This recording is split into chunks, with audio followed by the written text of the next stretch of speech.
Good morning, guys. Nagawa ko na yung video kaya nakalimutan ko yun yung speaker, yung mic, so walang mic. Anyway, ginagawa na natin to, kaya lang hindi ko lang na-emphasize. Mas maganda yung time frame mo sa 4 hours kasi parang siniset up mo lang siya dito eh. Parang siniset up mo lang siya dito eh. So, ang gagawin natin, parang review lang to. Ang gagawin natin is gagamitin natin tong 10-20. Not 100%, pero at least meron kayong idea kung anong kinukuha nyo, anong ginagawa natin. Right? So, here, 10-20 ang gagamitin natin. Dito siya nag cross. So, kunin mo lang yung pinakamababa, yung pinakamalapit na pinakamababa kung saan nag-cross. Ay, pinakamataas. Yan. So, ang pullback nito supposed to be is from dito sa golden zone hanggang dito sa 888. Yan dapat ang pullback niyan. Pero ito kasi na-touch niya lang tong golden zone. So ang tawag diyan is continuous long, right? So ang entry niyan supposed to be is dito rin sa 1020. Yung mga 1020 na yan. Yan ang mga entry niya. Right? Kasi hindi siya lumagpas sa golden zone. Continuous long consolidating. Anyway, meron pa isa. Ayan o, 1020 din to eh. So, etong ganun din. So, nag-cross. Kunin lang yung pinakamalapit na mababa. So, ito. Pwede rin yun. Pero kunin mo para consistent tayo. Tapos yung pinakamataas. So, same thing. Diba? Ang start niyan is dito sa 0.5 hanggang dito sa 816. Yan.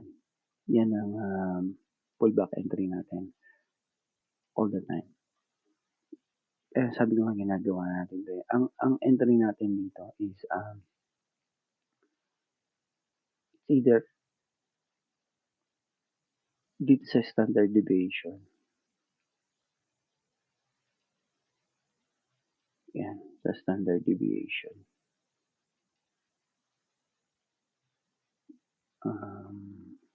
Yan, deviation baseline. Dito sa 816, 886, right? Yan ang usually iniintay mong setup.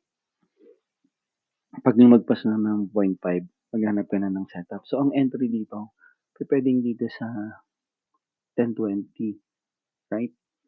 Ng 4 hours, 1020 ng 4 hours. Pero pwede mong hanapan ng mas magandang setup yan sa lower time frame. So, huwag yung kalimutan yan, setup na yan sa 4 hours. It's always the same. It's either lumagpas ng 0.5 o abangan nyo sa golden zone. Abangan nyo sa deviation, sa standard deviation o sa 886.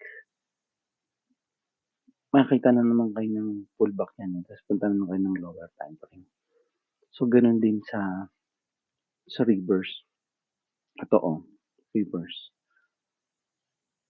So, yun din, 886.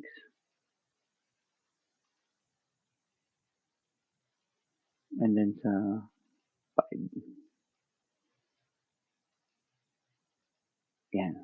Yan ang pullback niyan. Pero, lang to.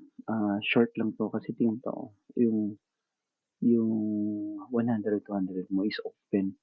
So, most likely, tataas yan. So, ingat ka pag ganyan. Okay? Yun lang guys. Reminder lang. Remember, sa 4 hours ang setup nito. And then, punta ka na lang ng lower time frame. Para maging simple lang yung setup natin. Okay? That's all for now. Kailangan pa mag-cleaning.